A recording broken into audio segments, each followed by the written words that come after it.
It's the Fly King. I got the courts on lock like a Rain Man. Stick it to these fruits like edible arrangement. But wait, man, first class flights from the Caymans, and you're tuned in to TTB Entertainment.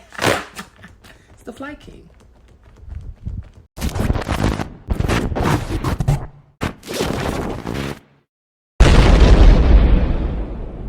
You are now tuned into TTB Entertainment.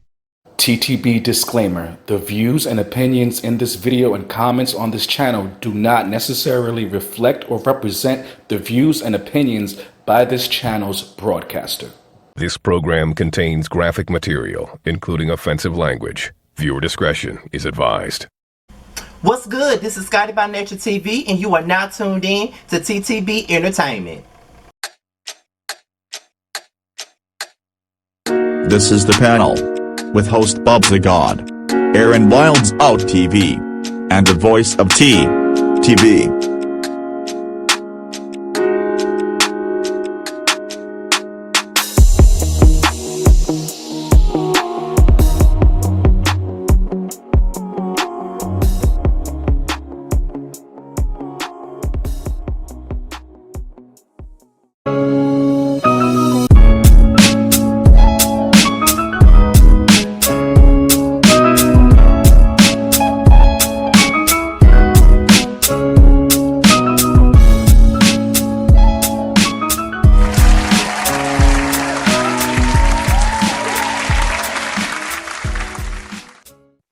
Ladies and gentlemen, welcome to the panel. Now, as you guys can see, our current other co-hosts, Aaron Wilds Out TV and Bubs the God, they will be joining myself, the voice of TTB, just a little bit later on in the show.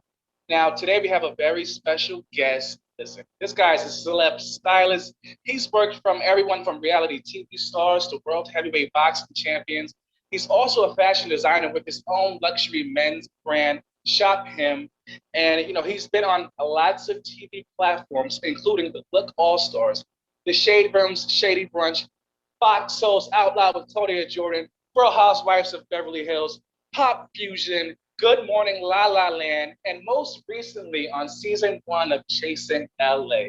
Ladies and gentlemen, welcome Andrè Hammonds onto the panel. Welcome, Andrè. Thank you. Hi, thank you so much. What an amazing introduction. Wow, I was impressed with my own resume.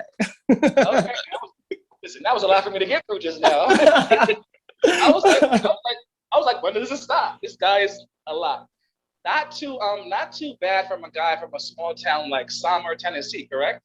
Somerville, Tennessee. Okay. What was it like growing up in such a small town as, you know, a dark-skinned Black gay man? Did you experience racism or homophobia growing up in that town? It's funny because I think the times were so different that those titles weren't around. So you're experiencing them and not knowing that those are the things that you're experiencing. I definitely dealt with, bullying down from, being, I guess, teased about the color of my skin and how dark I was, to being gay, to just really being different. I would definitely say, like, in a small town, I was like a unicorn. You know what I mean? Like, I felt like I got an early taste of what it feels like to have so many people have an opinion about you from like an early age. So I feel like, as difficult as it was, it definitely helped me to develop the tough skin that you need to be in certain spaces and to be in the entertainment business as a whole. But I definitely experienced a lot of those things growing up. I figured that. At what age did you realize, like, hey, I like dick, I'm gay? Well, let me say this. I think I knew pretty much always that I was gay. Like, I feel like the earliest memories that I have, I pretty much knew that I was different. You know what I mean? I really, and this is funny, like, I never acted, like, I guess, on like my homosexuality or whatever until I was like 18 or 19. Like, I was in college the first time that I had like an experience with the guy, because I think, growing up with such a heavy religious background and so much influence in church, you think that those things are wrong and something's wrong with you for feeling those things. And so you just try to suppress them. So I think in my mind, I felt like as long as I'm not acting on it and I'm not out, doing all the do's and the don'ts, then this thing about me isn't true, Right. How did your parents take it, or your family in general? How did they take you, being in the LGBTQIA lifestyle? It was really difficult for my mom. Like when I came out to her, I think I was about 19, something like that. I was about 19 or 20.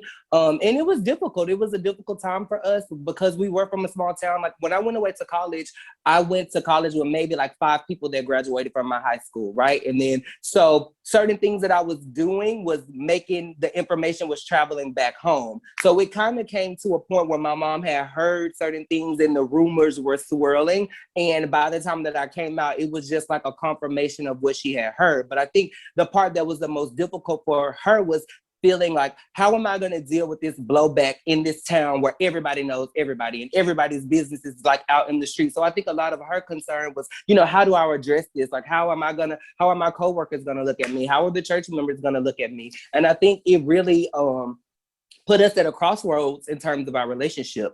Unfortunately, my mother passed away in 2013 of breast cancer, but prior to her passing, we were really able to reconcile. So by the time that she had got diagnosed with breast cancer, we were really already like on a good page. And so I'm happy. You know, those times were difficult for us, but I feel like through that, I guess, ugly period and that tough period, we built a much closer and stronger relationship. So I was able to be there with her by her side until the end.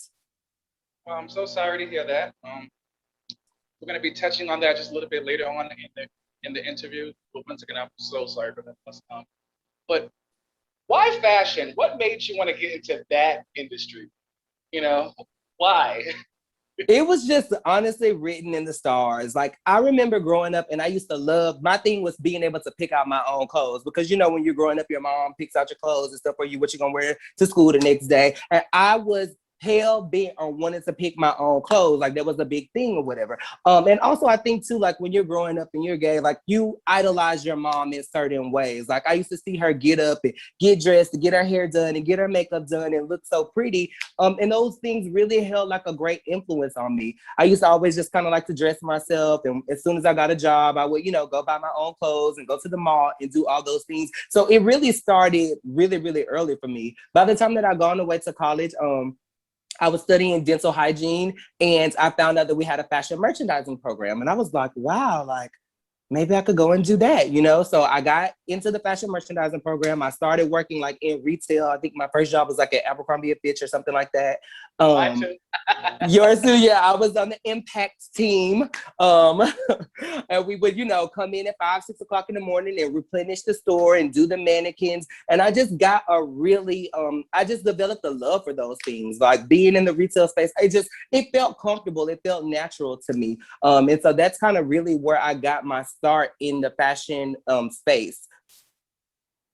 Oh Lord, I miss my Abercrombie & Fitch body. I used to have. They had me at it as an in-store model. Oh yes. I gotta get that back. I gotta get that back. This quarantine weight is kicking my ass. But what was your first break in the industry? Like who was the first person you styled that made you say, you know what, I'm kind of onto something?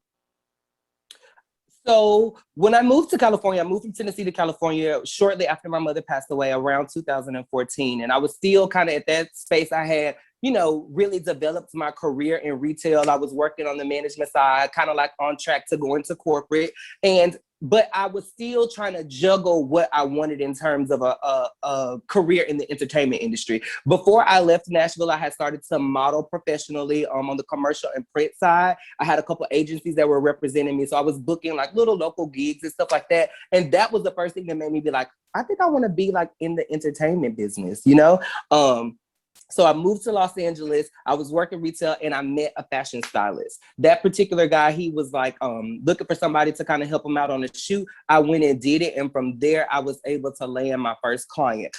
I landed really early in the space of reality TV. I was working with one of the girls from LA Hair on WeTV. Her name was Goshay Hawkins. I was working with her at the time. That is the thing, you know, yeah, I was working with Goshay. She was new out here in Atlanta. They were looking for somebody to just kind of, you know, help her with the styling and really just like accompanying her to set every day. So like, I had just moved to LA and here I was already on this set of this professional reality show, literally getting the behind the scenes and the inner workings of what it's like to be on a set, you know? And that was the moment where I realized like, okay, this is what I want to do. Now, when it comes to styling people, how do you approach it? Do you go in already knowing how you're going to style a person, or is it like more of a collaborative effort? It's usually a collaborative effort, and it's typically, I say it's that way because people have certain things that they're looking for with regards to a look, or sometimes they kind of have ideas things that they want to see. I try to tell my clients and the people that I work with, like, let's have dialogue. Let's talk about it as much as possible. The things that you like, the things that you don't like, because I am a fashion stylist, but I'm not a mind reader. You know what I mean? So I can only do so much in terms of what I think, my interpretation of what you want in terms of a style, but it's really a collaborative effort. Who is somebody that you style that you can work with every time? Like you just love to create looks together with them. Who is that person?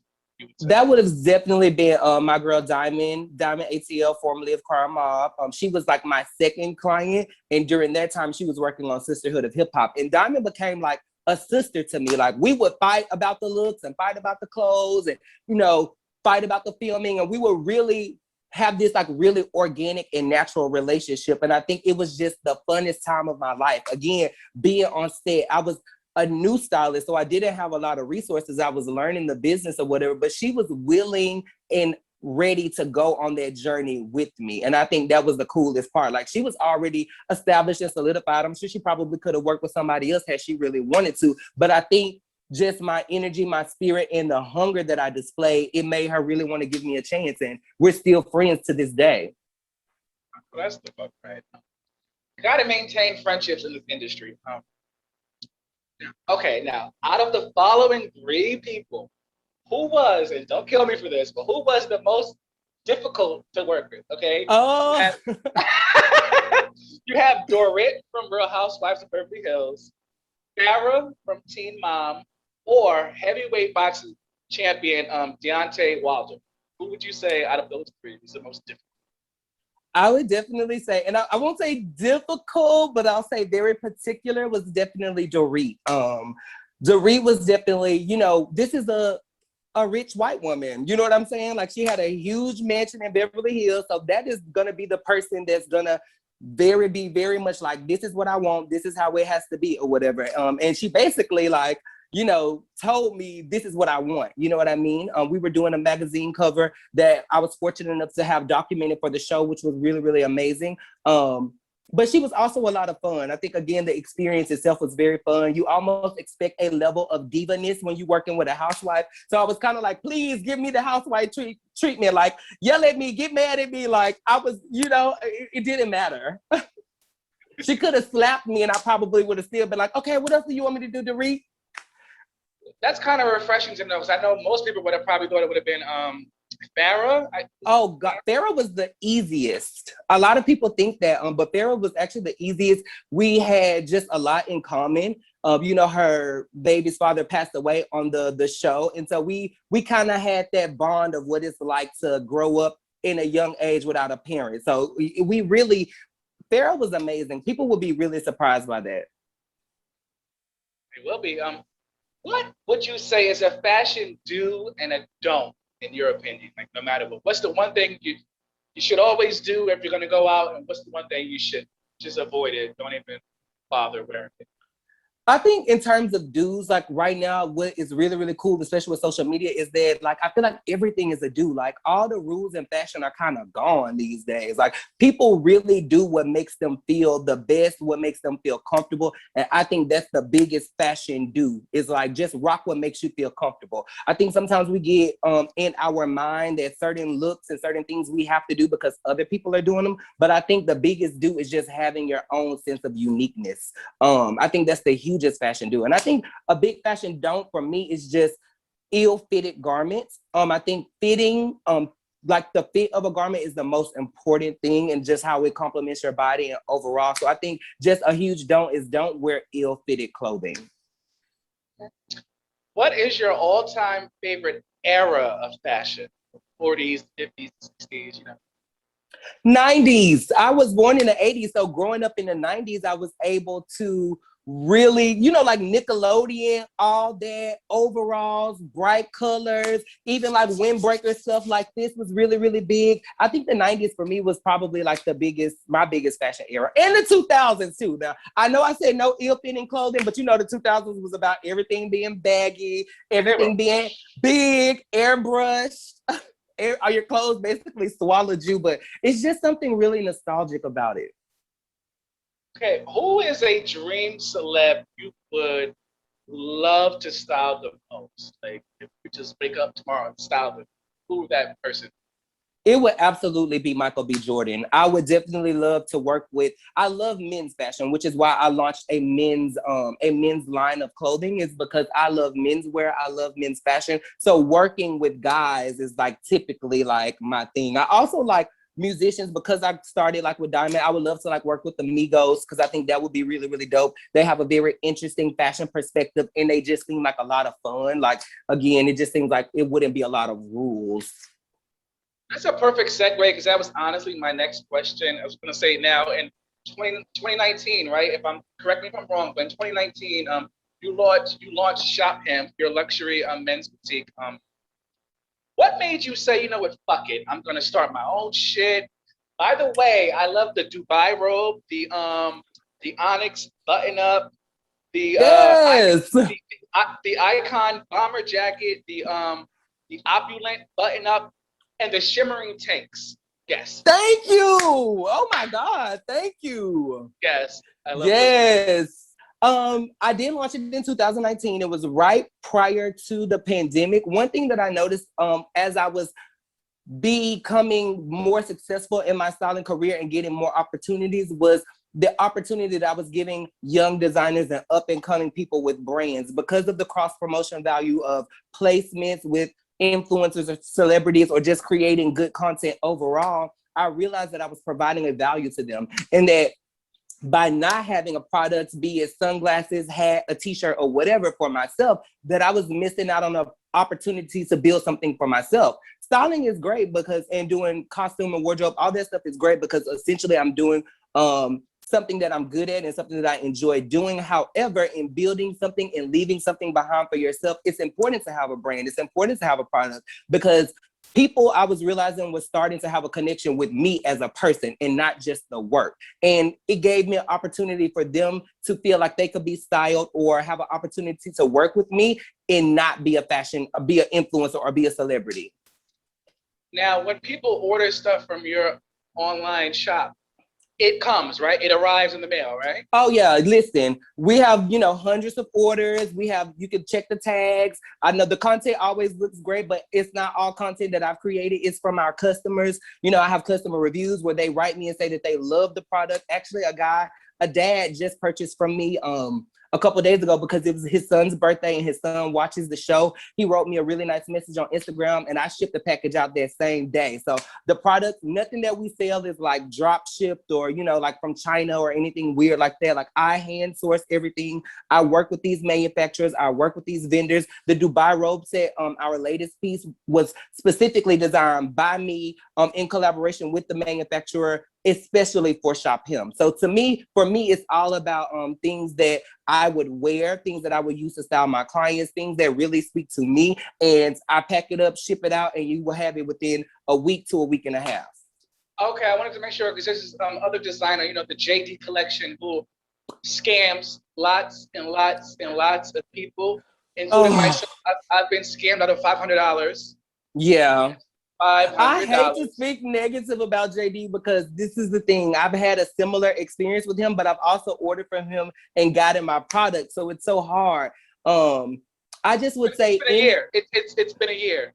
So this is funny because, when the interview scene on the show where we were in that purple room and I had on a jacket that was designed by him and I had ordered it like 2 months. I literally had to message him every day and we were like fighting in the DMs. But I just feel like sometimes as young business owners, we get ahead of ourselves and then we bite off more than we can chew. And I think JD could be in a similar situation where he just kind of bit off more than he could chew. His brand took off and he doesn't know the proper way to like handle it. Yes, because you can't.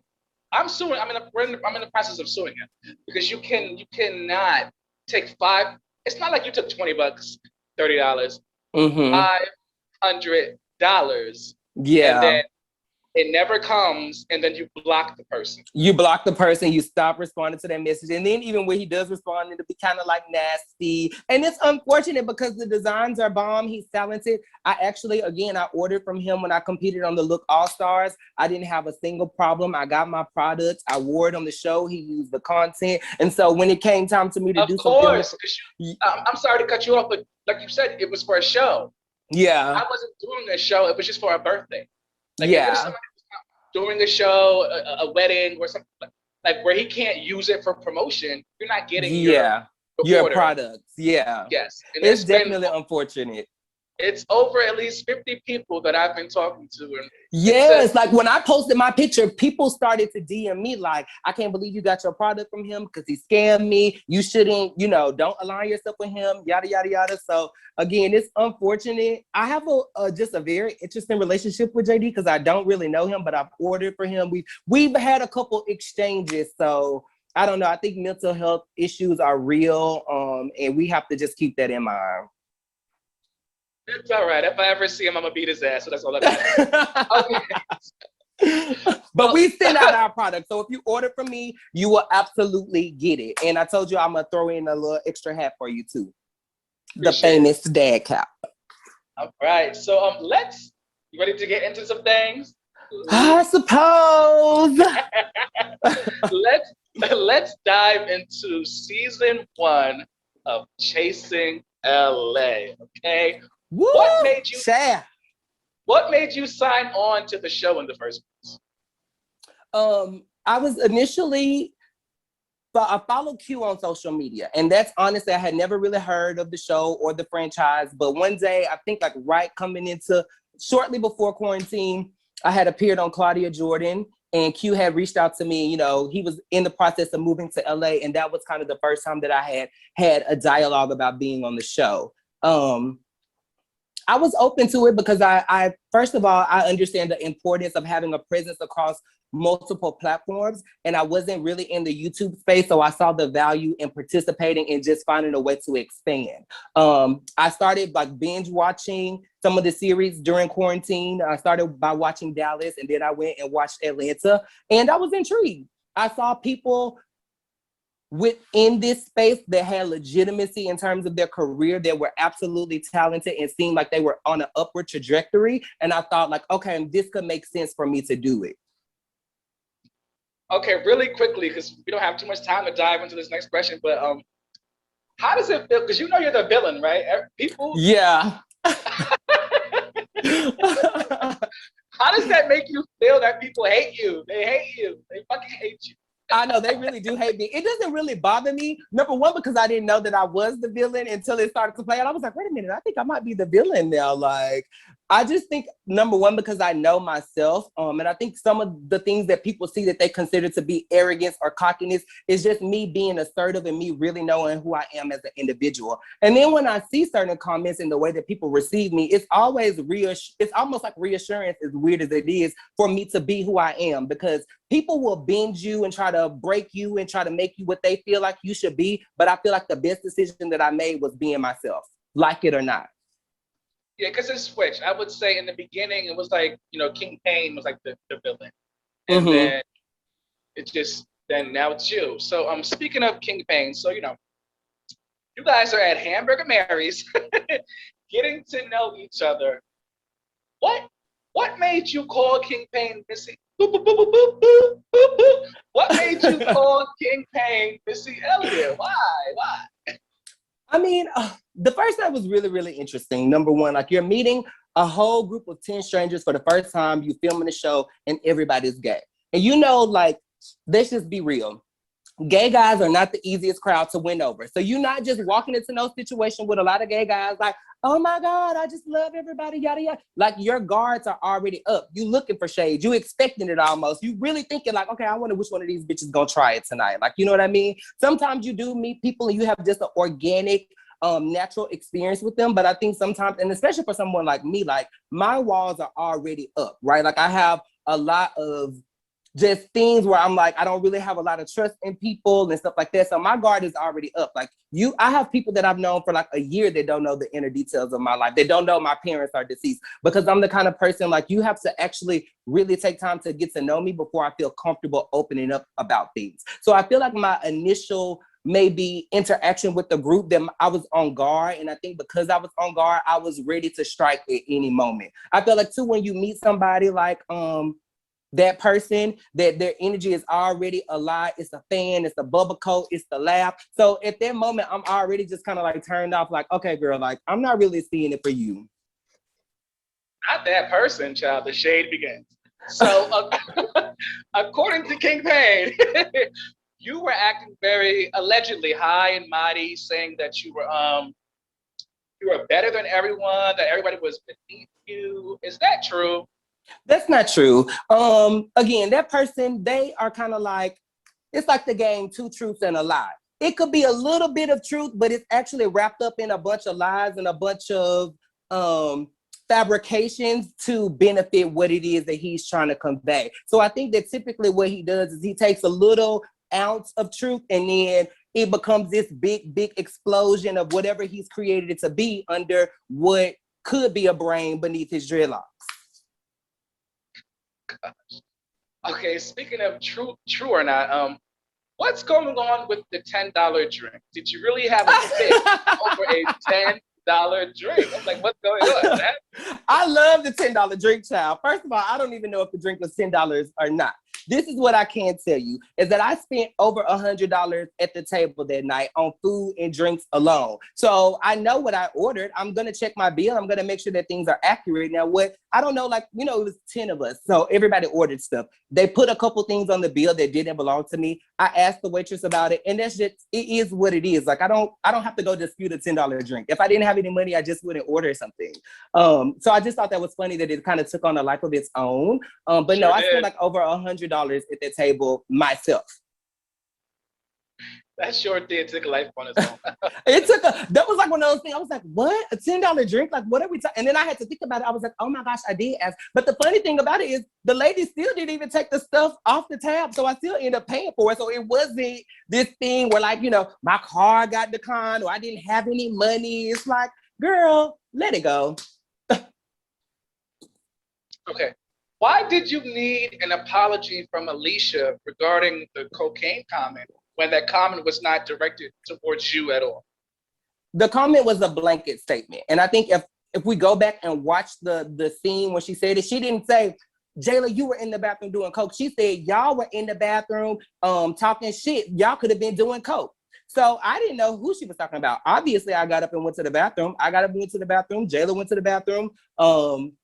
Alicia went to the bathroom, not Alicia, Fran went to the bathroom, and I think at some point Jeremy ended up coming to the bathroom as well. So I just didn't understand who the comment was aimed towards. And then I think, like, so if you do look at the comments that people are saying, Andre, you could tell he does coke and da-da-da-da. That was what I had feared would come from that comment, was that you would make this blanket statement, and then the people gonna be like, oh, see, he do coke. And it's just like, that's too far. We just met each other. Throw a little shade, crack a joke, that's fine. But making such serious allegations is just too far.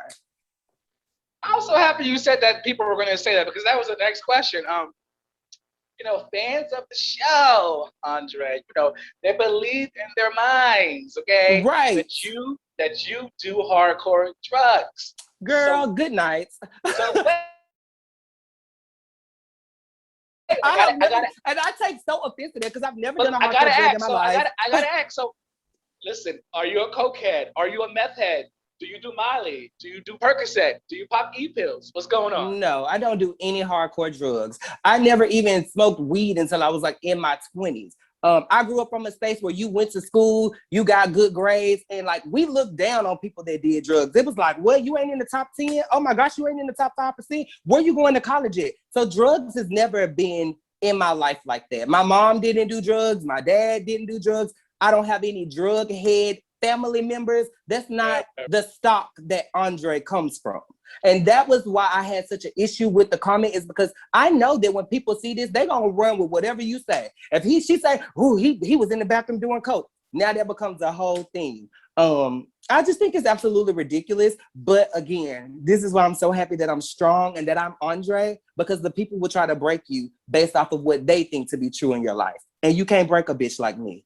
I was built for it tough. All right, he's saying the words of Whitney Houston, I was not built to break, motherfuckers. Period. Now, we know, what's his name? Fly King I, the battle rapper. We love him.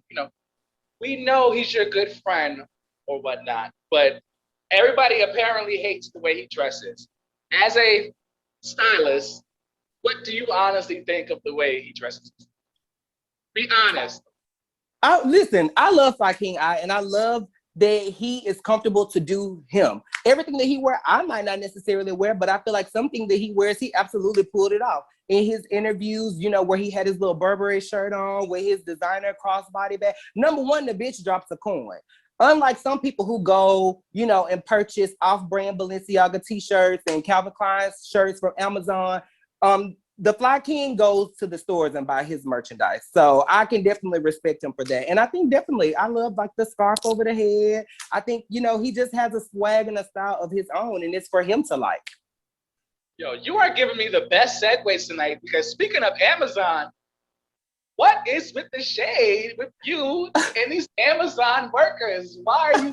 Why are all the Amazon workers upset? This is what I think is so funny about the general viewership, is that people will take something that is no way aimed towards them and personalize it. So me saying Alicia worked at Amazon turned into my grandmother works at Amazon. Amazon just promoted me. Good for you. I'm not judging anybody for where they come from. I've worked retail for many years. I've worked all kinds of jobs. You know what I'm saying? So I'm not above any type of work. If I had to go get a regular job today, guess what? I'm going to go and do it, because at the end of the day, I have to pay my bills and nobody can do it for me. However, if you take a shot at me, your whole life is fair game, sis. So you work at Amazon, I'm coming for it. Your wig's dry, I'm coming for it. So cut it out. Now, at the Love Me or Hate Me mixer, I believe that's what it's called. Be honest, right here on the panel. Did you or production purposely play I Can't Stand the Rain as King Payne, the official King Payne, walked in the room? No, absolutely not. Now, what I can tell you is this. I created a playlist prior to the party. I did put I Can't Stand the Rain on there, but I also put Akon, I'm Locked Up. Now, the true purpose of the Love Hate Mixer was to get everybody back together to resolve some of the issues. Now, my hope was that King Payne, and I said I wasn't even gonna say his name because I can't dedicate too much of my energy and my interview to somebody else. Like, you need to hire a publicist and get your own PR, because I'm not gonna do what you do and spend my life talking about you, because I have other things going on. And I know that I'm the gift that keeps on giving. I give you a moment every time that you are around me, but your moments are done. Okay, so at any rate, I made the song. I had hoped that we would be able to, have a reconciliation, and that we could take it back from a negative space and be something positive. Because I feel like, obviously, we know that this is going to come onto the show. Now we can kind of like shift the narrative behind it. I think it just happened how it happened. And I remember when the song came on, E and I, we were in the mirror doing like a little video, doing social media stuff. And I was like, it would be so crazy if King Payne walked in right now. And then like 5 minutes later or 5 seconds later, he walked in the door. And I immediately, that's why you see me like approach him immediately, because I already know how this is gonna look. But it wasn't a situation where Q was like, okay, now this part I don't know. I can't speak on production behalf because we're filming a show, right? So you guys see everybody do an individual entrance, but the reality of it is everybody is already outside and filming content. So I don't know if they might have said like, hey, well, the song is playing, like this could be a good moment or whatever. I don't know what happened on the outside, but I could just tell you on the inside, I didn't even know if he was outside or not. I didn't know he was gonna be coming in. I gave my assistant my iPad. He hit shuffle, press play, and that was it. I'm filming a TV show, so I don't have time to monitor. I didn't have a DJ, so I don't have time to monitor the sound system to see like what's playing, when is it playing, who's coming in. Like, girl, I'm thinking about Andre and how fabulous Andre event gonna be. Okay, now at first it was cute between you guys. You're like, I apologize, I'm sorry. He's like, oh, girl, and then next thing you know, it's like you flipped. Like, get the fuck out. Why did it go from 0 to 1,000 so fast? Like, well, what was that I about? felt like I was being met with such a level of resistance already out the gate. I'm apologizing to you. I'm being as sincere as I could possibly be. And I just felt like he was in no way trying to receive it, trying to hear it. And he was, again, trying to create this moment and carry on a narrative of some type of issue and exchange with me. Now, one thing that he said has been true is that we've made up behind the scenes several times. So I couldn't understand why, if we are in a good space, why are you now on camera with this big attitude, like you can't stand me, you don't want to be here? Production didn't spend no money. I did. Everything that you saw came out of my pocket and the Fly King's pocket. So my whole point was, is if you don't respect me and you don't like me, you do not need to be here. And here's the door, so you need to exit. But the girls, they can't exit. You know why? Because they need a moment. And they need a moment with Andrè, and going home now prevents you from having a moment. Because we ain't got to be nowhere. Production don't make us stay nowhere. You don't have to show up nowhere. So why are you here? Wish I had that answer, but moving on. So y'all are bitches. Y'all bitches. Y'all bitches. Y'all bitches. You kept saying y'all bitches. Could you see why Quan the Poet felt some type of way, even just a little bit, or you're like, no, fuck him, I don't understand where he's from? I mean, I can totally understand 5% of where Quan may have been coming from. It maybe came across as negative and who are you talking to? But I also feel like a specific thing was happening. See, I'm very much like, I like to dissect things, okay? So you saw me sitting at the table. There was a moment where I just looked completely over it, because prior to Fran responding to Alicia, I tried to set the tone for resolution. I said, Fran, you heard what she said. This is what she's saying. Are you able to accept it? He kind of like, snapped back at me and Jayla or whatever. And then he and Alicia proceeded to arguing. Now, that was what I was trying to prevent from happening, because again, Fly King and I have spent money. We have an itinerary. We have a way that we want the night to go. So I just felt like out the gate, people showed up being disrespectful. They showed up ready to check somebody to say their piece. And because of that, they didn't know how to conduct themselves. And so I lost my cool because I felt like nobody had enough respect for me. Like at this point, ain't nobody spend no money on the group, okay? Like, ain't nobody spend no money, ain't nobody did shit, and then you gonna come in here and disrespect me when I'm footing the bill. That doesn't work for me. Well, Andrè, hold that thought. We have to take our first commercial break. Ladies and gentlemen, we will be right back, and when we return, we will be joined by our fellow co-hosts, Aaron Wilds Out TV and Bubs the God. Please keep it right here. You are watching The Panel.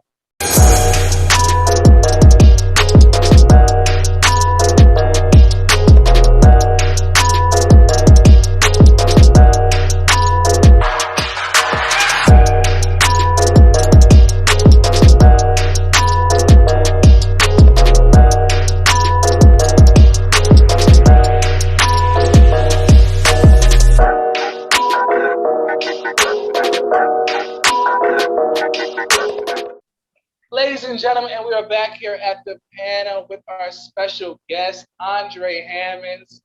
Oh shit, look who decided to may not come when you want him. Do his job. He'll be there right on time. Right on time. And we are now being joined by Aaron Wilds Out TV and Bubs the God. Now, before the commercial break, we were diving into the explosive season 1 of Chasing LA, and I have a couple more questions before I pass it on to my lovely co-host. Now, Andrè, listen, things got a little tense between you and Jayla, right? At the Love Me or Hate Me mixer, right? But before I get into that, it's been said, allegedly, because I wasn't there, that you showed up off camera to a place uninvited as a +1 Jeremy Copeland.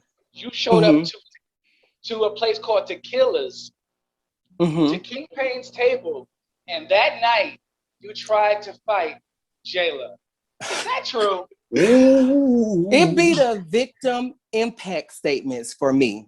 And you know what? Initially, I thought Jayla was dumb, but I don't know if she's as dumb as I thought she was. Because what Jayla likes to do is try to create this narrative as though I've been trying to fight her from day one, and that is absolutely false. I did show up to the table at the restaurant. It's not this thing like where the official King Lame paid for a section or there was bottle service. You had a table at a restaurant. I could have literally walked into the same restaurant and got a table right beside y'all, just for clarification. But be that as it may, I did show up with Jeremy, and they didn't know that I was gonna come because I just happened to be with Jeremy when he got the invite. We go over, we begin to have a conversation, if you will, about some of the things that had kind of like transpired.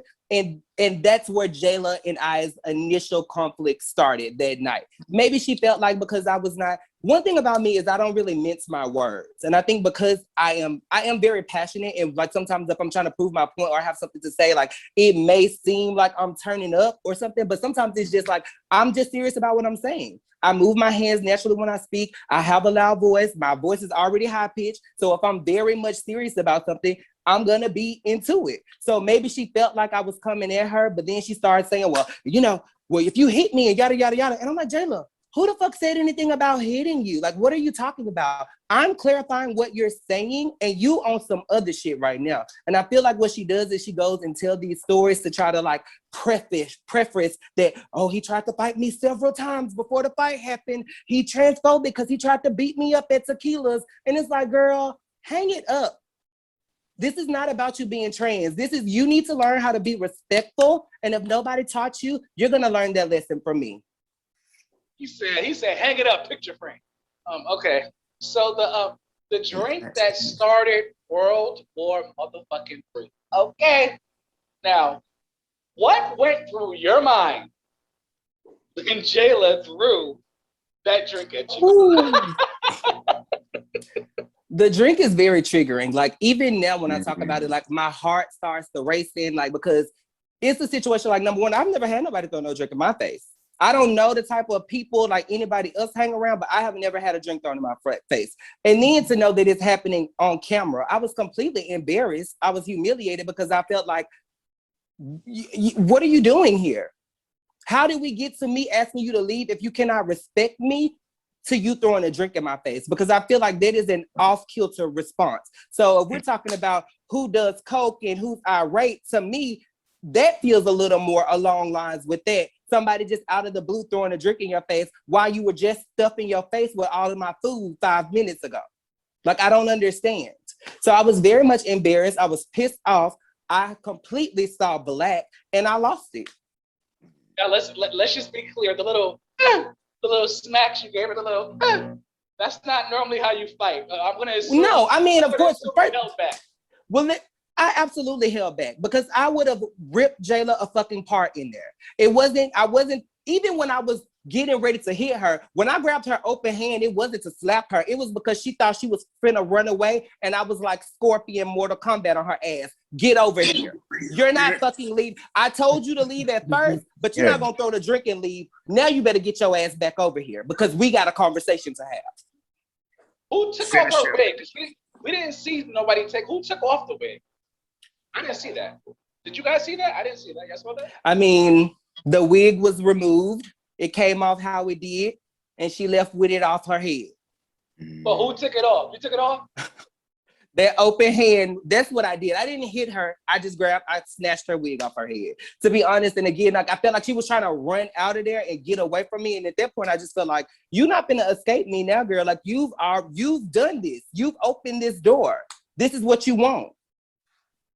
All right, now we know Fran is your good Judy, but can we agree that the chair was a bit too fucking much?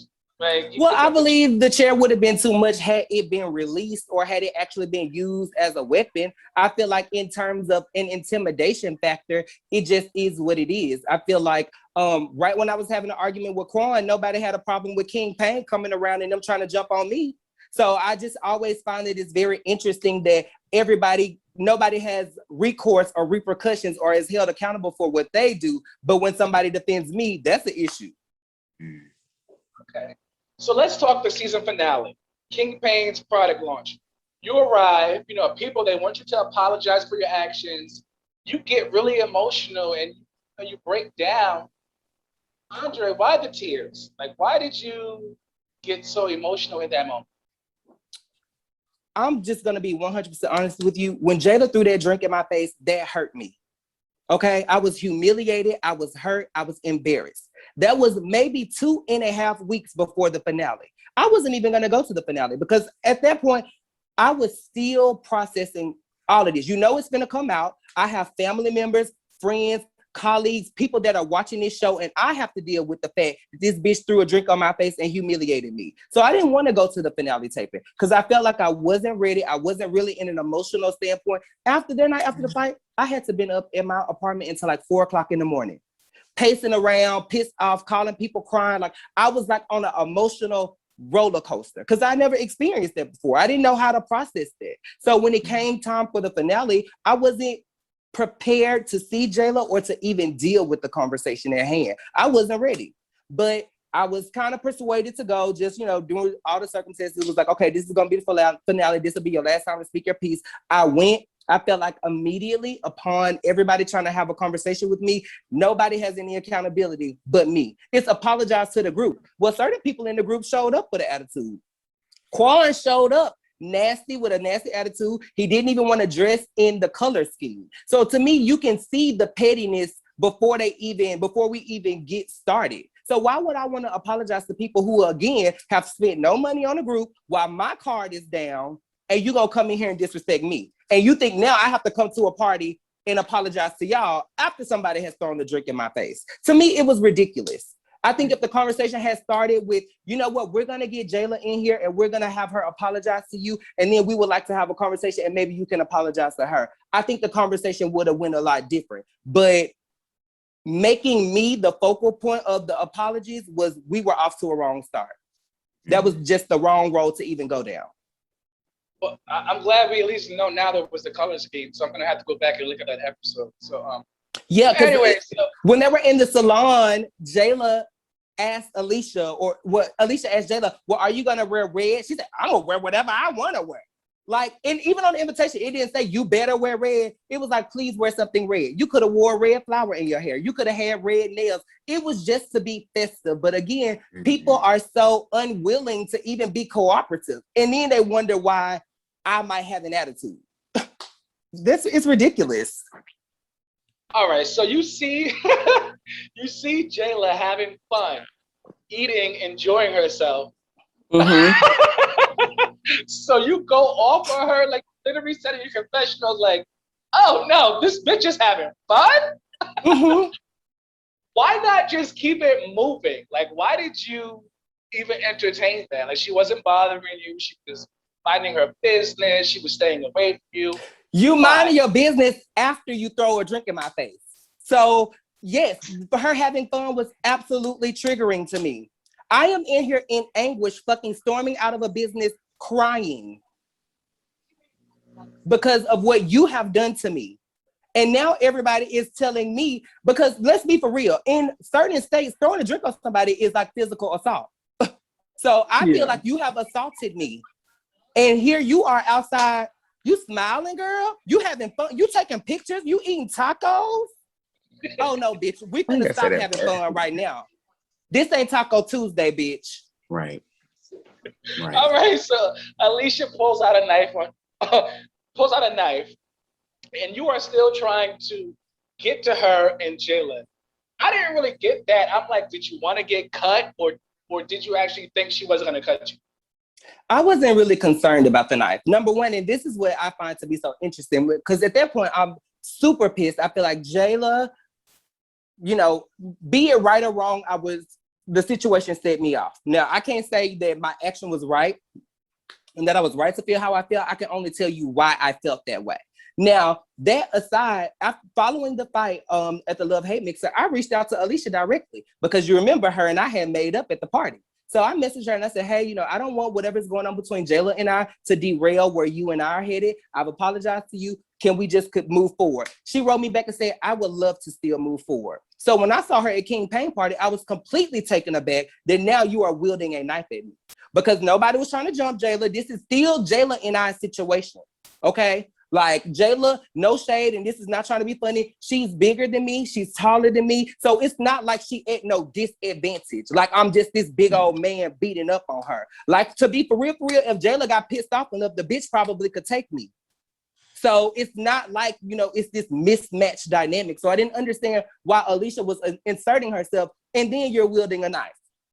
But do you think maybe the reason why she inserted herself was because when it happened, I guess when they were saying that they were jumping Jayla, that maybe she felt bad, like she should have stepped in, as opposed to trying to protect her trans sister. Right. So I'm saying like maybe this time, what I'm saying is like maybe redemption. This time she probably looked at it in that way, like, okay, we're not gonna have a repeat again. Even though it was still wrong to pull it out, but just I guess coming from I can respect it. And honestly, I just counted it towards the fact that, especially after watching the show and learning about what had happened to her, you know, again, I understand the place that it's coming from, but I just want to preface it and like, there's a space in this where you actually are inserting yourself, where you are actually furthering it. And I feel like we want to then use the transphobic and the transphobia stuff to villainize me when this situation honestly has nothing to do with transphobia. It's just at the core, it is about disrespect. And you cannot disrespect somebody and then use what your preference and your life experience is to justify it. Right, I have 4 more questions. 2 of them are mine, and then 2 of them are. So you have 2 fan questions, okay?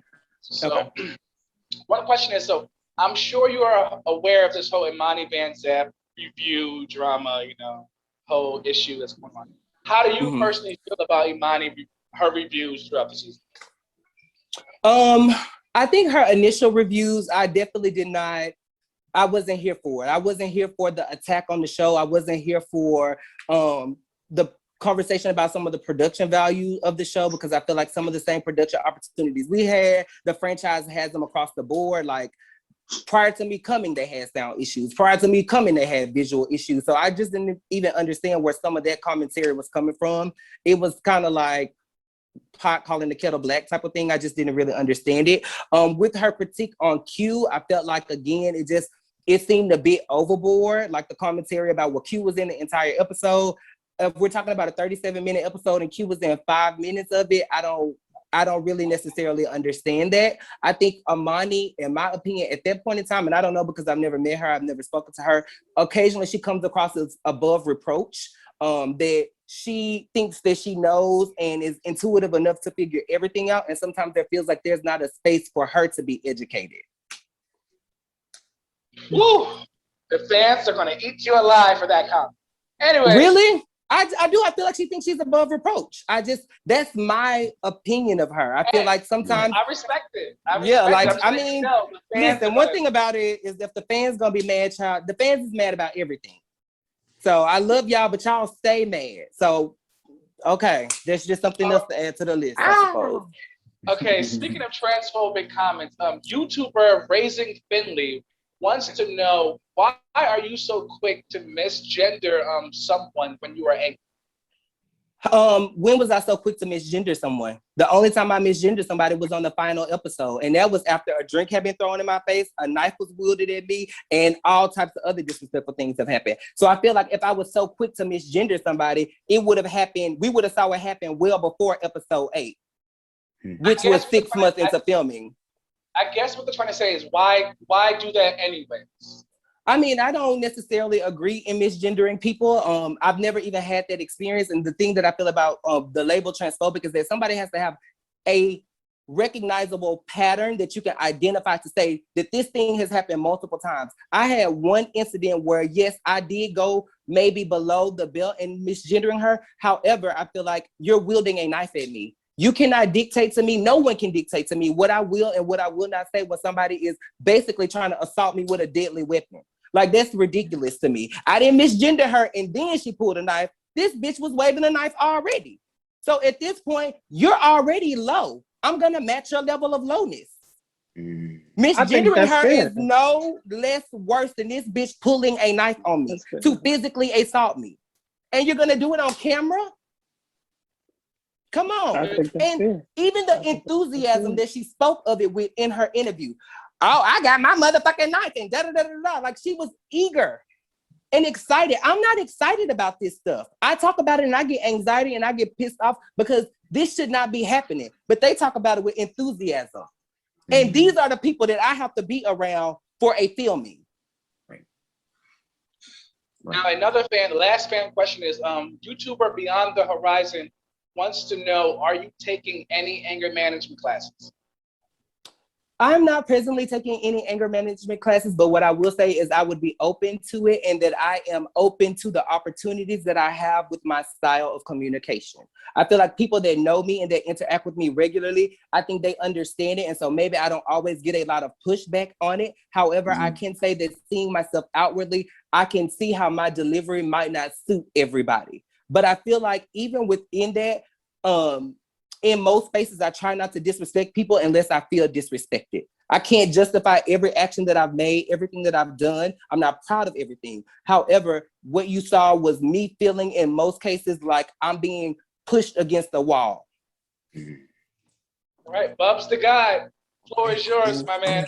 Thank you. Now, Andrè, having your life change quickly with manifesting opportunities such as, accelerated shadowing with you, like I said, internship, having clients. You shared in another interview that you wanted to strengthen your foundation regarding the business aspect of the industry by taking a step back from having clients to basically intern. With you interning, that whole experience, what was the most difficult lesson you learned from that experience?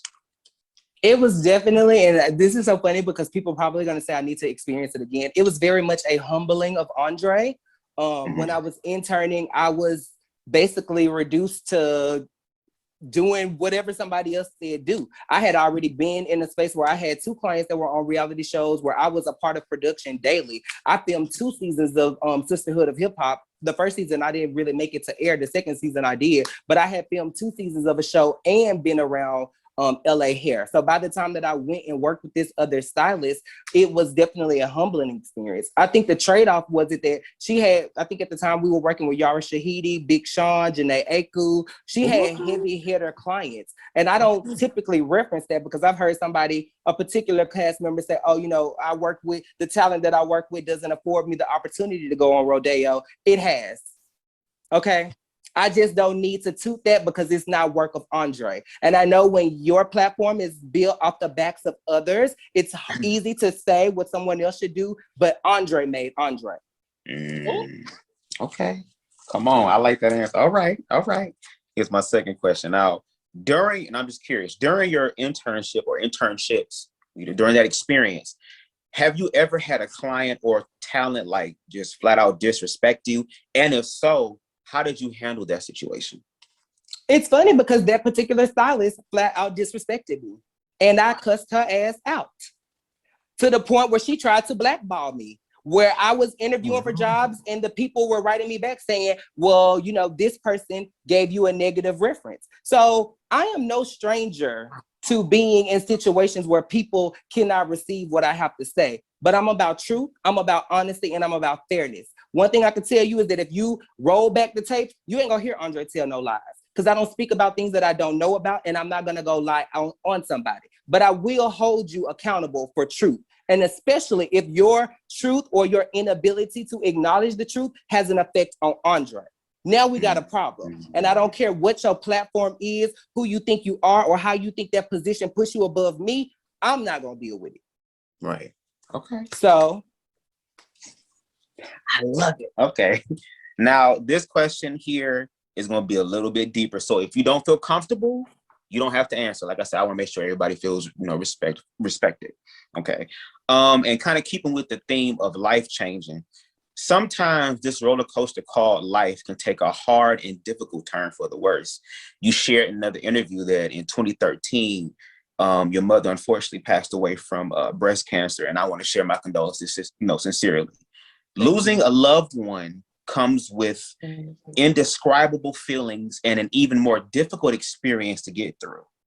Now, with it being 8 years later, where are you with her passing mentally and emotionally at this present moment? I think grief is an interesting thing. I think that especially when it comes to losing a parent, it's really the thing that I can say that I've experienced in my life that will continually to affect me on some level or not. A lot of my happiest moments have in return been some of my most sad moments, because the first person that you want to share those moments with are your parents. I'm unfortunately in a space where both of my parents are no longer with me. And so sometimes I do have to grapple with that.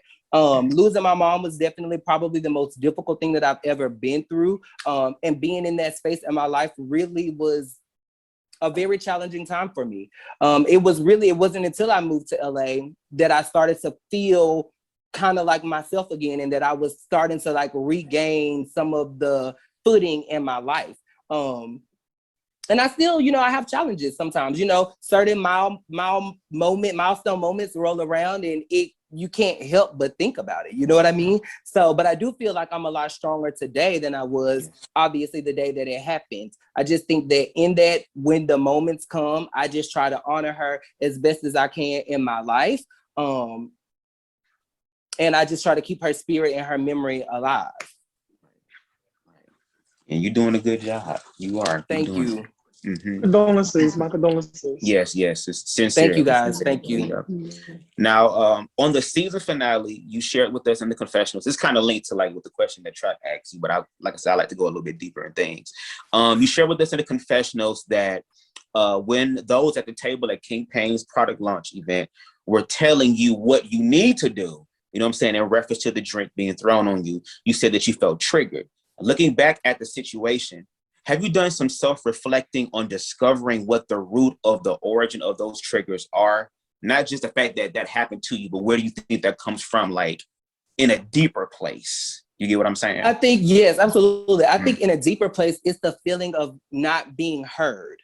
I think that's really the ultimate thing, because I feel like in a space like that, so I have Jeremy is the person who initiated the conversation. We have Alicia, who is responding negatively to what Jeremy is saying towards me. I have Fly King, who I came to the party with now in the conversation, and even Fran adding something on. So at that moment, it just felt like it was everybody not even giving me an opportunity to be heard and or validated. Bombarded. Yeah. And then I feel like again, and then when we take it a step further, because it's the enthusiasm, I told y'all I only speak about the factual things. The girls, they can't give you facts. They'll give you what they think and what they kind of remember, but I'm gonna give you facts. Right. Alicia went right into her interview, and what did she say? Well, of course they were wrong, but I'm gonna tell my girl that she is more right and he more wrong than her. So you can't, because that's your homegirl, you can't even hold her accountable to throwing a drink in my face. But you was just ready to move forward when I DM'd you 2 weeks ago. That's not being adult. That's not wanting to move forward. That's wanting to villainize. That's wanting to coddle somebody and use their, because they wear their victimization on their sleeves. I don't go around every day crying about my mom, about my dad, about my struggles, about my life, but that's their identity. Right. My identity is me overcoming those things. Okay. Now, from episode 1 to 8, in retrospect, just looking at what has been shown, not saying who you are, but just what has been shown, like, how would you rate your behavior displayed on the show on a scale from 1 to 10, 1 being horrible, 10 being excellent? I would say I gave an all-around 10. Yeah, okay. I think my behaviors, whether somebody agrees with them or not, that's really, I can't do anything about that. But if we're talking about being a personality and what it takes to be on reality TV, I gave a full circle motherfucking execution. I presented my chasing. I was not too above the fray to get into the mix. I put my money where my mouth was, and I hosted an event. And I left an impact, be it good or bad, with the viewers. If 1,500 comments are under there and 1,000 of them are about me, I did my job, whether you like it or not. And every time you saw me come onto the scene, I was working. The girls didn't do no real work until episode 7, 8. And then there was the people that worked all season long and nobody even remember what the hell they did. So what are we talking about? Right. So the next question, you pretty much just explained that, so we can scratch that one off. See, come on, just being able to get all of them. Okay, name 2 things you learned about yourself during this season of Chasing LA. One thing that I definitely learned is obviously that I am easily triggered. I feel like that is something that I have to work on and I have to address it because, you know, should I be afforded the opportunity to come back for a second season, I would definitely want to showcase a different side of myself. I feel like the thing that I've learned about my journey is that people that do know me and that have worked with me and who have attended my events or bought my product, they feel a connection to me. So I owe it to those people to be transparent and to show something more than what they just saw, because I do understand the negative impact that those things had.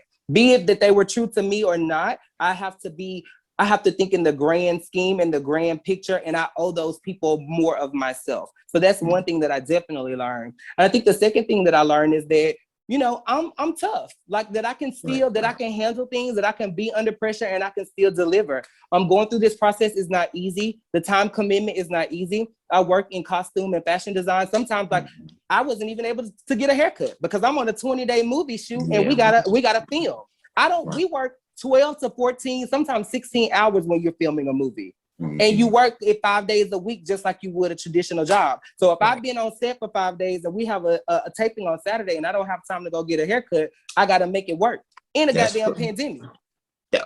So I just realized that I have the capacity to do the things that I put my mind to. And that ultimately, whether you like me or not, the record is going to show that Andrè is who he said he was, like it or not. That is true. Like you said, facts. No tea, no shade, but all facts. Okay. I got 2 more questions for you. The last one, you're going to kind of be a little shady, but this one. Okay. What would be one piece of advice you would give to someone aspiring to obtain and sustain a career in fashion? I think one thing about it is just not being afraid to do the work. Sometimes I think people, especially in the social media climate, think being a stylist is getting up, getting dressed, putting on a cute outfit and taking pictures for social media. That's not what my life is about at all. Half the time I might show up to set and I got on a goddamn tracksuit, a hat, because I'm carrying, 20 pounds of clothes, rolling racks and all of those things. And I think you cannot get wrapped up in the filter of what being a stylist is as opposed to what the real work is. So while you're styling yourself is beautiful, you should also be styling models. You should be collaborating with photographers. You should be interning. You should be figuring out ways to create styling content to push yourself forward. Yeah, that's what I would say. Okay, come on. And don't get wrapped up in the celebrity thing. Like, I know a lot of people feel like they got to work with celebrities. A lot of times you don't even really want to do that stuff because they don't want to pay you what you were. They don't want to. It's just a lot of things that come with that if you put your value, and that's, again, this is why I'm so strong on Andrè, because when you put your value on other people's and they brand and they start to see you as someone who could be a peer or a competitor, they're going to always try to hold you down. So you have to be working to advance yourself, because unless somebody has a genuine love and relationship for you, they ain't going to want to help you get ahead. That is true. But what God has for you is for you, and can't nobody stop that. So, period. And you showing us.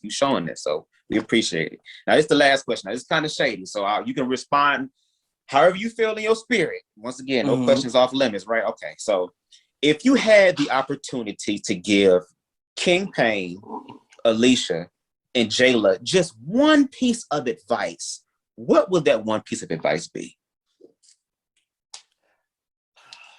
I would tell Jayla to stop being a victim and to get a better foundation, because her face and her neck are like 3 shades off from one another. And that being a victim is just not a good look. Like, at some point you have to be accountable. I would tell Alicia that, I think her being transparent and sharing her story is going to give people an opportunity to know her better, and that a good bra won't hurt you, sis. It will push those things back together because they're running away from each other. And I would say, King Payne, like, I know that moisturizing your dreads seems like an uphill battle, but I promise if you do the work today, I promise you that you will reap the benefits of it. And that it's okay. I don't have a problem with you. You have a bigger problem than me. When you go on all of your interviews speaking about me, it makes you look desperate. So just stop. It's not a good look. Oh my God. And with that being said, oh my God. And with that being said, ladies and gentlemen, we have to take our second and final commercial break. But when we return, the fan favorite Aaron Wilds Out TV will be ending the show with his electrifying question. So Keep it locked right. Keep it locked right here. Oh my God, Andre. And that's on Savage. period. And that's on period. Okay. That was fucking epic. I cannot. Keep That it was locked. fucking epic. Wait, hold on. Keep it locked right here, you guys, because you are watching the panel. Guys, I need to borrow some clothes for the interviews because I don't have any fancy clothes. Go to my closet, you take whatever you need. You too, Brennan. You guys gotta look sharp. It's the most important day of our lives, okay? Okay, Dad. What's your name? What's your age? Where you from? What's your sign? Who you love? What's your style? What you do? What you drive? Stop, drop, and roll. Do that. Do it like a pro. Do that. Stop, drop. Ladies and gentlemen, and we are back here at the panel. And still with us is the one and only Andrè Hammonds. First of all, am I saying your last name right? Andrè Hammonds, yeah. Okay, because I wanted to make sure I was saying it right. Yes, Wow. it's funny. Third Yeah, no, party this asked that question. Wow. right. So we have the fan favorite of the panel. Yes, the fans, they love this guy right here. Really? Aaron Vanzap TV is kind of end us off. So Aaron, what you got? What you got, baby boy? Okay, my first question is, Andre, how is your mental health during this journey on the show? My mental health is fine. I honestly, I take it all in stride because, again, I have a long background in entertainment. I would say probably the first time that I had to experience, I guess, maybe being so aware of what people had to say about me was on the Shade Room. And thank God that aired like weeks leading up to Chasing LA because it gave me a firsthand perspective of, you know, the commentary, the views, just seeing yourself from someone else's point of view. Because, you know, when you navigating through life and stuff like that, people will give you tidbits about what they think about you. But the comment section, I guess, is very raw, is very honest. And so that gave me my first opportunity, I guess, kind of having an outside view of Andre. But mentally, I feel fine. Good. Okay. Good. We always have to check on people's mental health. Do you have any regrets being on the show or doing the show? You know, anyway, which way? No, I don't have any regrets about it. I look at every opportunity as an opportunity to learn and to grow. You cannot progress if you don't know what your areas of opportunity are. So I'm thankful for the opportunity. I'm thankful for the platform because what other space do you get to see yourself outwardly?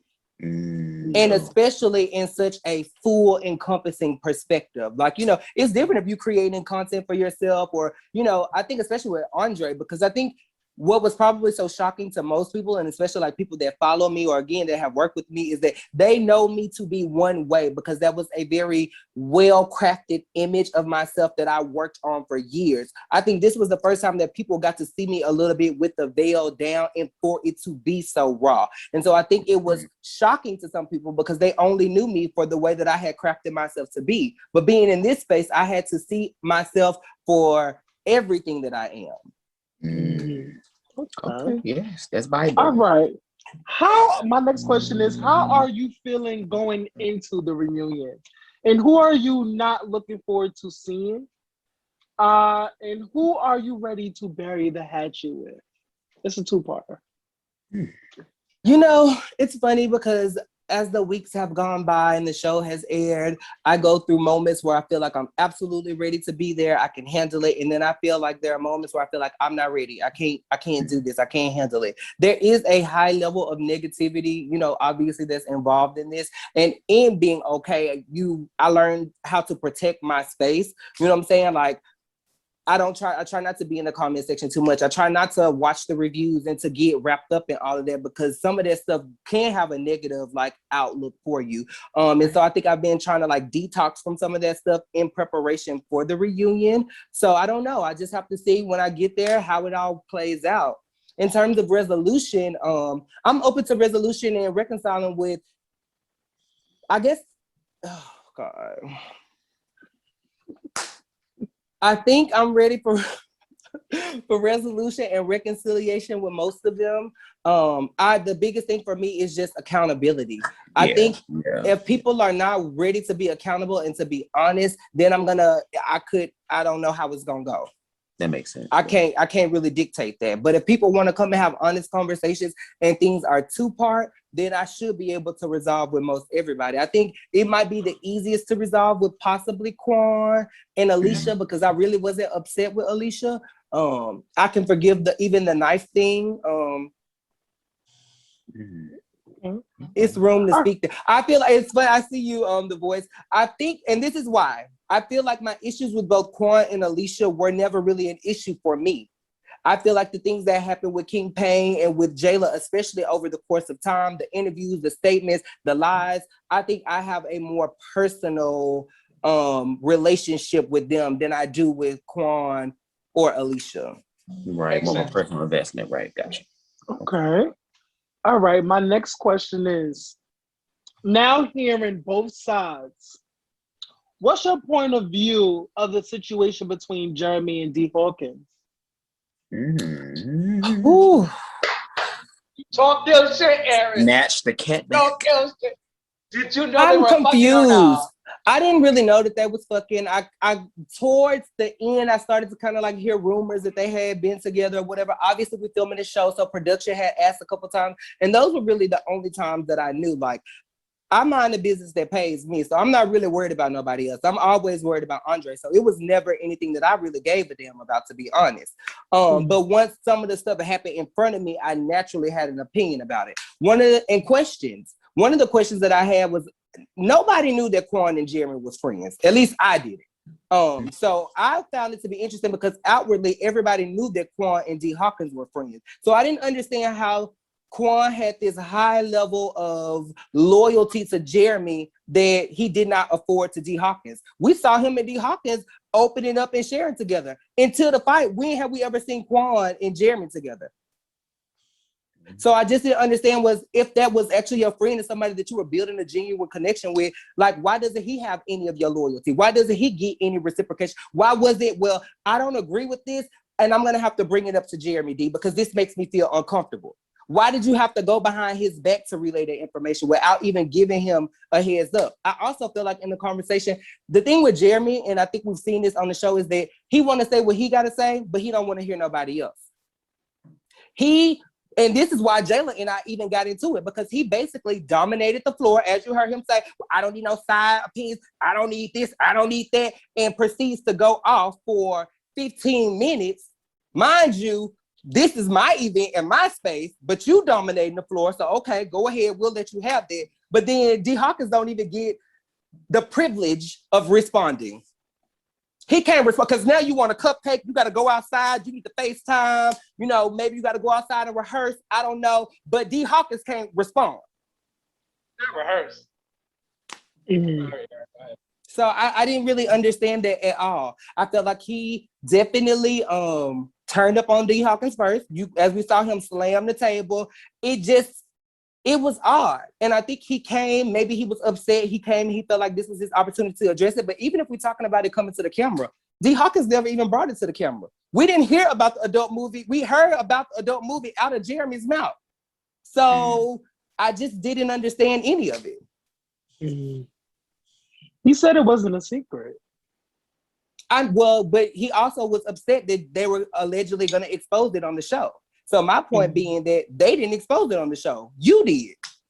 We never heard D. Hawkins say adult movie. Yeah. We never even heard. I think Jeremy was trying to beat, I guess, D. Hawkins to the punch. Because I think he said in the confessionals, like, if anybody gonna leak my shit, it's gonna be me. I'm gonna do it first before anybody else does it. And you're not gonna use this as no storyline. Or he said, but the situation didn't happen. We would not, because it didn't play out that way. Who's to say that it would have happened or not? So who's to say? At that point, Quan was already gone. So the conversation was not even going to happen. You initiated the conversation. I have a brain. I know how to process and dissect things. I'm not just sitting there like an idiot. I know how to use deductive reasoning. Quan is gone now. So if Quan was the person that was supposed to introduce this conversation into the mix, he is now gone. So how was the conversation going to happen if you didn't bring it up? Wait, no, wait, stop. No, I got a brain too. Believe it or not. But how do we know that maybe Quan? Because Jeremy doesn't know when. Like let's say Quan filmed for somebody else solo. Like what if? I mean, D Hawkins. Like what if D Hawkins would have brought that situation up, like in a one-on-one scene that Jeremy was there? I mean, that's plausible, but that's not the plot that was revealed to us. The plot was that the conversation was supposed to come up at the party. So if we're going with that, then we can't assume that a side conversation happened because the plot was there. He was supposed to come and relay the information at the party. He was gone. You're right. Yeah. So you got a good point there. That's a good point. Okay. Now this probably, what everybody, in the, the viewership is wondering. And I'm gonna stress this to you. Why the fuck is Fran on the show? And from an unbiased standpoint, do you really feel like she should be on season 2? This is the thing, because I feel like when we have a disdain for somebody, we are unable to give them a fair audit. Now, granted, we might not have saw a lot professionally from what Fran did, but we didn't see any less from Fran than we saw from Alicia, that we saw from Quan, and that we saw from Jayla. The only thing Jayla did was, and I get it, y'all like Jayla's song because they did show her song. I won't discredit her for that, but girl, you sat at a King Payne event and performed your song against a track. I do not qualify that as a work scene. When you were with King Payne, when she was with King Payne, that was not a work scene. No, wait, hold up. Stop the press. Stop this shit right now. So okay, so the fans in the comments, they said she was not singing live. You were there. Was she singing live? I wasn't in there, but I mean, I would qualify Jayla's talent probably like water. It's not, it doesn't give you anything. It's blank. So she's like an Ashanti. She's like an Ashanti. I mean, I can only go by what they showed on the show. I ain't seen her nowhere. I ain't seen no new music videos. I haven't seen anything. And what I have seen has been very low quality. So if we're talking about work scene for work scene, stacked up, what did Jayla do that Fran didn't do? And to me, somewhere. But you have to take Quan the Poet out of there. I can understand Alicia and for what? What we taking him out for? Because he recited a poet like some poetry. I mean, that's what he does. That's what he does. That's what he does.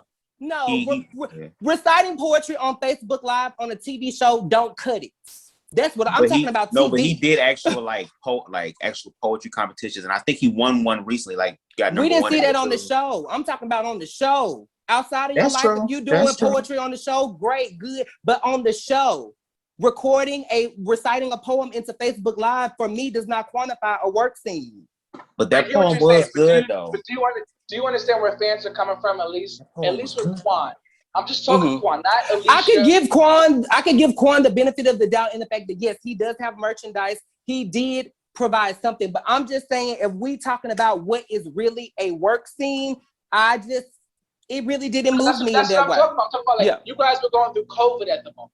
It's not like Quan could really go out. Like he has no choice but to do his work scene. I mean, there's other stuff. If you releasing, he released his merchandise, then show us the process of you releasing your merchandise. Show us you going to meet with the person that's printing your shirts. Show us you know what I'm saying, sourcing your hoodies. It's always things to show. I am not new to the entertainment business. You can figure out how to set up a scene to make it look like something. Now, that's where I have to give Jayla credit because her scene looked like she was doing something, but if you break it down, she really wasn't.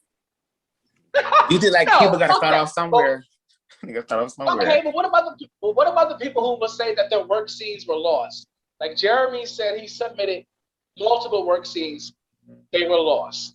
That's not on the cast. That's on the production. So hang on. Jeremy said that he paid a videographer to capture a work scene for him that the videographer submitted and that it was lost.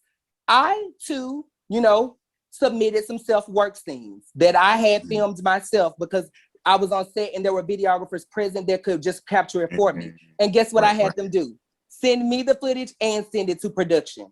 So if we are these great big professionals, I would think that we know to back up our footage or to at least have a copy sent to us. And I respected Imani for calling that out, because when you want to shift the blame to production and not be self-accountable, then of course it sounds like you are a victim of a lost scene. I can't speak about his other scenes, but I'm just going to speak about that one because he spoke about that one publicly. So the scene that y'all saw with April and Amina, I had a videographer shoot that for me off of Love. And he sent it to my Dropbox and to the Chasing Reality Dropbox. Right. Jeremy, we love you over here at the panel, but you have 72 hours to respond to what the fuck Andre just said. Aaron, please continue. I just want to no shade, because baby, I have never lost the footage of my shit. Anyway, I mean, I'm just speaking about the information that was out there. I didn't put it out there. Understand. Okay. Let's get this. How do you feel about the behind the scenes people? Reese G, what was her name? Blake, Eric, and Q. Getting into it and taking the shine off of y'all. To be honest, I don't know that they took the shine off of us. I do feel like the incident that happened with them benefited us in the way that I think that made people more interested to see exactly what is going on. I don't really know Reese, so I really can't speak about it. What I can say is that I feel like Q did do what he could do within his power to accommodate everybody, to capture as much content as possible. And I don't know how to speak about the back end and the editing, but to me, he did what needed to be done and what he could do. I don't have really any, personally, and I'm just speaking for myself, I don't really have no major issues with production in the way that things happen. To me, it was pretty much on par for what I expected of this experience, you know, being that I've been behind, you know, on other sets before. So I wasn't holding this production to the same standard as like the Shade Room production, because they're two different things.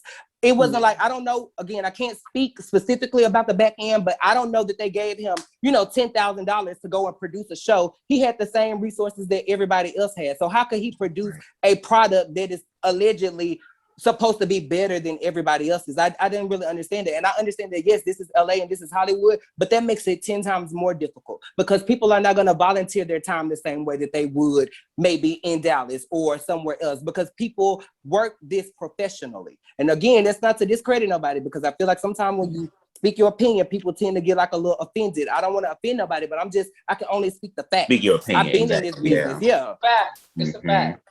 It's a fact. Yeah, but that's So, why like, like this show is just, you know, it also helps people who may be on the come up. Like that might help them as well. Like you have people who, once again, like you said, you have the long list of all the things. You have credibility. You have like networking going on. This is just another springboard for you. But there might be some other people who are just starting off, and this might be the springboard. Exactly. And I feel like in any space being here, we obviously see the value of the platform. So I feel like whatever your background is, if you're here, you see the value in it. I personally look at, you know, Oliver Twist, you know, who is now on network television. And I'm sure that he used this platform to his advantage to help him leverage those opportunities. I look at this like artist boot camp. It's a way for me to come here and to perfect who I am as a personality and who I am as an entertainer. If the platform, you know, provides a level of visibility, and if it goes somewhere in the future, I think that's absolutely amazing. But I just feel like for me, I'm going to use it to my advantage either way. Right. You should teach classes on this, like media training. Okay. Give Matthew Knowles a run for his money. So I have two more questions, but this question is a little bit of shade towards this person. But watching the season, do you feel like Jayla is a Me Too person? Now, what I mean by that, and I have a second parter. Do you really believe that story about her getting jumped by those 5 girls at the pool? Do you really believe that she went through that, or she was just trying to compare herself, compare the situation to Alicia's situation? I think Jayla is probably the biggest victim in history. I feel like she will always find a way to victimize herself and to be on the victim ends of things. I feel like we have seen it from the day she sat down with Alicia in that fucking hair salon. The premise was to lay out what a victim I am. Look at these traumatic things that have happened to me. Look at how these people continue to traumatize me. Look at how I have not done anything, but all of these things are happening to me. She is a class A victim, okay? Everything that she does is victimization. Quan, baby, that poem touched me right here.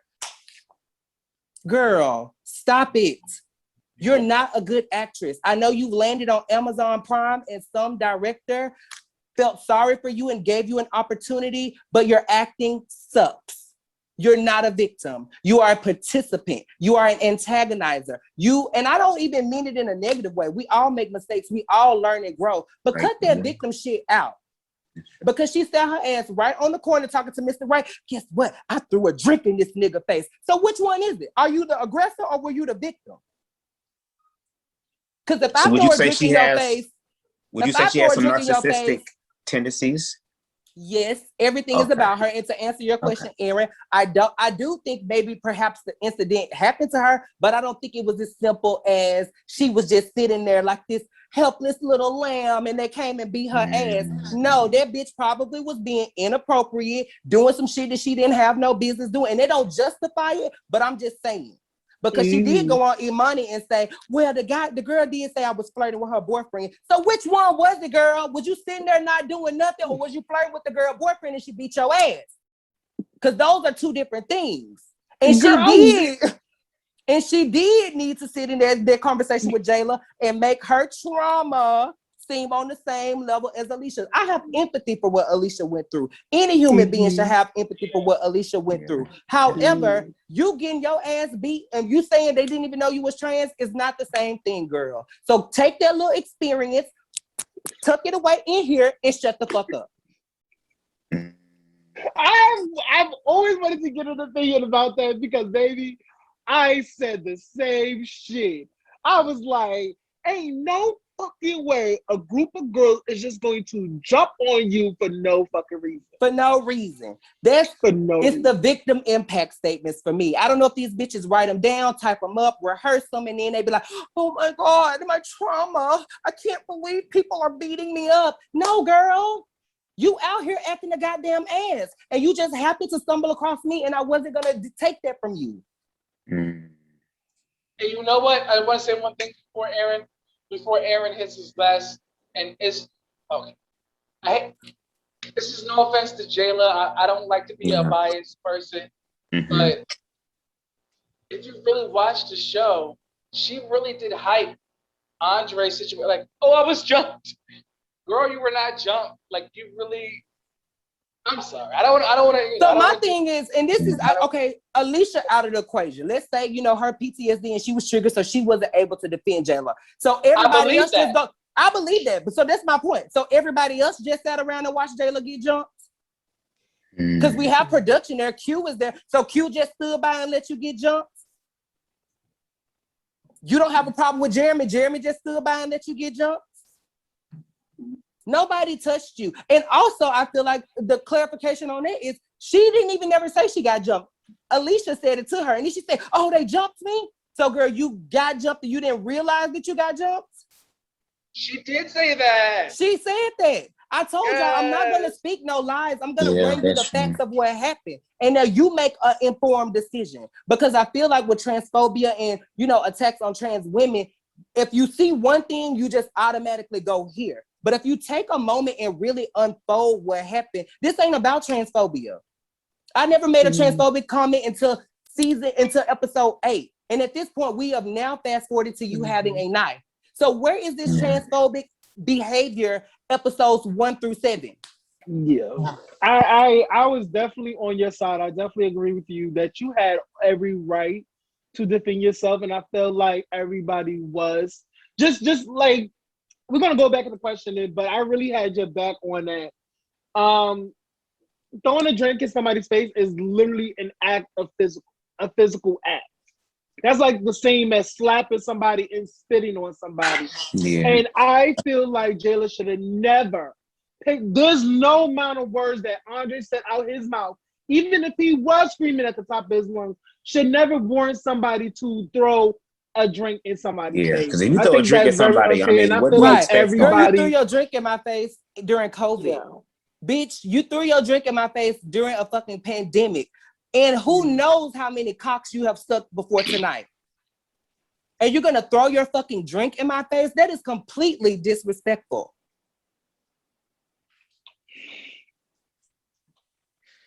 Well, okay. Well, let's move it forward.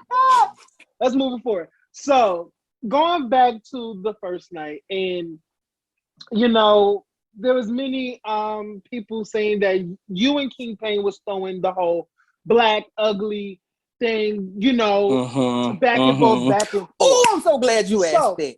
Yes. So in the world of bleaching and self-hate, what's your point of view on these topics? Have you yourself at one point in life hated the color of your skin or self? But talk about that that little back and forth if you want to touch on it a bit. I do want to touch on that because I feel like what happened was that Quan made this statement and all of a sudden everybody felt the need to try to help him with the backlash of it. Now, the difference between King Pain and I is that I don't like him, but I would never use my disdain for him to create a false narrative. I do not like you. Absolutely. Did you ever call me black? No. Did I ever call you black? No. King Pain, however, dislikes me so much, just like Alicia, that opposed to telling the truth, they need to fabricate and expound the story to make me look like the bad guy. I never call him black. And just like I told The Voice earlier, I have had a negative relationship with people calling demeaning me for my skin tone, demeaning me for who I am. So certain things, yeah, I might call your ass a bitch. Yeah, I might call you fat. Yeah, I might say your dreads are nappy, but I'm not gonna call you black. So I think what happened is they took all the stuff that I said and tried to create this narrative that I call King Pain black. But you know what? Let's say I did call him black. Quan went into his interview in December. That shit happened in October. So you knew what you was gonna say when you went into your interviews anyway. So you mean to tell me that y'all can't remember no details of nothing that happened, but you can remember 3 months ago that I allegedly called King Pain black and you went and recited it in your interview? That does not even seem plausible to me. Now, what happened was your ass didn't like me and you went in there with your goddamn wide ass mouth and you let some shit slip out that you shouldn't have said. Deal with it. Own that. So what do you say? People around you as opposed to creating, and then they kind of bandwagonish. One of them said it and the rest of them be like, oh yeah, that's what happened. Girl, if that's what happened, why you ain't saying it until just now? Why was this? Why is, months later, this is the first time we hearing about it?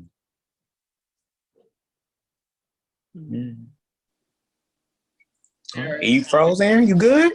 I have to let it sink. Sometimes I just have to drop it and just let it sit for a second. That's true. Aaron, what's your last question? Yeah, Aaron was kind of was a little stuck for a second. I know, it was just the fact is like he was dreaming of them Twinkies. Wait, I'm sorry, go ahead. He said that. I know, he said a mouthful. He said a mouthful right there.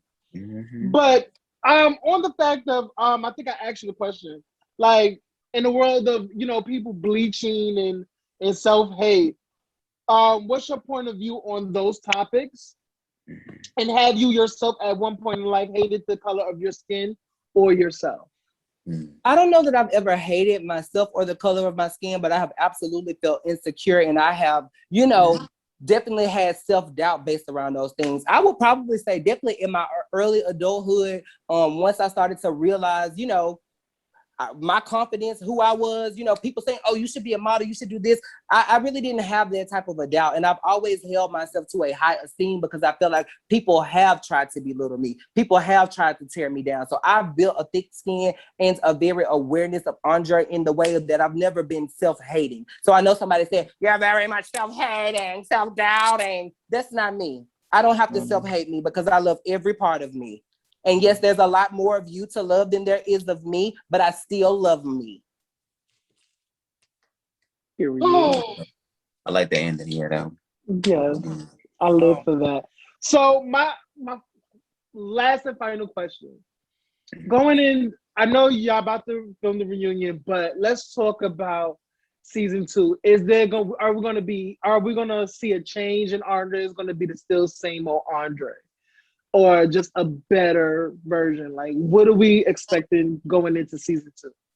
Absolutely. You know, if I get invited to a season 2, I would definitely want to show a different side of myself because number one, this is not who I am 24/7. Although I did get to showcase a lot of my work side, I feel like, again, because I am a person that I am layered and it takes a while to get some of the layers back. Hopefully when season 2 rolls around, I will be able to showcase that and showcase it in a way that's authentic and that still rings true to Andre. So I definitely want to show something different. I don't want to leave this space with that negative perception over me, especially about things that I don't believe to be true about myself. And I feel like I have earned the opportunity to come and showcase something other than myself. Because unlike some people, I was not too above to get into the fray. I showcased my work. I brought as much as I could. Right. Yeah. Yes. Give you that one. Thank you, Andre, so much for coming Thank on. you. Wait, first of all, thank you, Aaron Wilds Out TV. Thank you, Bubs the God. Y'all are such amazing co-hosts. You guys are. Now, really quickly, because we don't have that much time. Top, bottom, or verse? What are you? Verse. You don't have to, hey. Oh, you're a verse. Mm-hmm. Okay. Have you ever messed with any down low celebrities? No, I haven't. Not that y'all would know. No, we would know. I like, well, you know, there was a professional football team when I lived in Nashville. So I'll just say that. Okay. Do your homework, y'all. I'm just playing. Oh, okay. I'm not gonna do that to you. Okay. I know. Worst and best dressed from the Chasing LA cast. Ooh. Listen, I will say this. The person that had the best confessional looks, outside of myself, of course, was Alicia. Worst, yeah, her confessional looks, I would definitely have to give her those. Like, she slayed a couple times. I was like, okay, girl, best confessional looks for sure. I do love Hershey, but I feel like in his confessions, some of the technical stuff, like, you know, again, I come from a TV space, so I'm like, can we lint roll? Can we steam? Can we iron? Can we not just wear a simple black tee? Like, we are filming a TV show here, people. Like, let's up the glam value a little bit. Right. So I feel like, but we talked about it on Twitter, and I tweeted, and he was like, some of us don't know. So I feel like him, and probably Quan too, because he had a couple where he just looked horrid. Like he had just rolled out of bed and walked into the green screen, and it was just, I mean, we're filming a TV show here, people. Oh. Okay, so, oh my God. Okay. The last 3 minutes of the show. God damn, Andre. Oh my God. You just said a lot. You just fucking. Welcome to the panel, y'all. Welcome to the panel. Okay, welcome. He just, God damn, you're so honest. I live for that. You're so honest. Damn, you threw me off. So fuck it. We're just gonna end it. You really, like, wait, that whole. Andre, are you single? Oh, I am single. What's your ideal man? What's your sign? I'm a Scorpio. I think my ideal guy would definitely be someone who's like on the calmer side. I do typically date like a little bit older than myself. I like a chill person. I like somebody that's easygoing. Like, I like little shit. Like the last person that I was really, really dating, like he used to really like to go out on dates, and like we would go to comedy shows and we would go wine tasting. I like to feel like I could just sit back and let somebody kind of like take the lead, because I feel like I am so assertive in other spaces in my life. I kind of would like to feel like I don't have to be that. Right. Get to relax a little bit. Yeah. Get to chill out. Okay, cool. You got this. Okay, dinner reservations. I'm there. You know. Andre, thank you guys. Thank you so much, Aaron. Thank you so much, Bubs. Thank you so much, ladies and gentlemen. You can catch Andre on the latest Chasing Reality show, Chasing LA. Yeah. All eight episodes are available for you guys to watch right now, and the reunion is soon to come. I already know it's gonna air, but I gotta keep it to myself. You know when it's gonna air? Hell, I don't know when it's gonna air. They just put it out. Guys are filming. I know when you guys are filming the reunion and when it's airing. Ooh, okay. You know all the details. Okay. Ooh, that part. I need to get the tea from you. If you guys can purchase some of his fabulous luxury boutique at shopm.com. No shade, I will want to, but y'all don't got my motherfucking size. That's not true. We go up to size 2X in a lot of our styles. Well, girl, y'all Nice, are Andrè. LA, so they're gonna run small, bitch. No, they're true 2Xs. No, we go up to a 2X, like a true 2X. Okay. Yeah. Then I'll just being generous. Okay. Bitches, if my fucking titty pop out, I'm gonna get you, Andrè. Well, if your titty pop out, that's, we like that. We like nipples, we like sheer, we like bling. So if your titty out, that probably was part of the design, boo. Andrè, thank you so much. Aaron, thank you, guys. I'll see you guys in a few. But Andrè, bye. All right. Have a good night. Thank you, Andrè. Bye.